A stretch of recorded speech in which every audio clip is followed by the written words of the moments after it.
नमस्कार.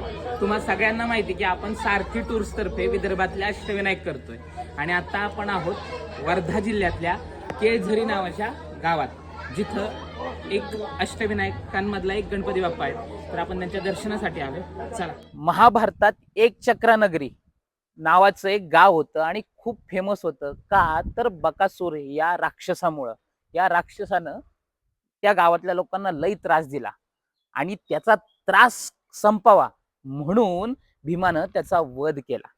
त्या वधाची स्मृती म्हणून हे मंदिर बांधण्यात आलं. त्यामुळे या गणपतीचं एक नाव एक चक्रा गणेश असं सुद्धा आहे बरं का. आणि इथं खूप सारी मंदिर आहेत. महादेवाची पिंडी आहे, गजानन महाराजांचं मंदिर आहे आणि आणखीन खूप सारी मंदिरं आहेत आणि सोबतच हा गणपती बाप्पा आहे. खूप सुंदर मूर्ती आहे आणि वरती किल्ल्यावरती आहे बरं का. सो तुम्ही नक्की जावा, भारी वाटेल.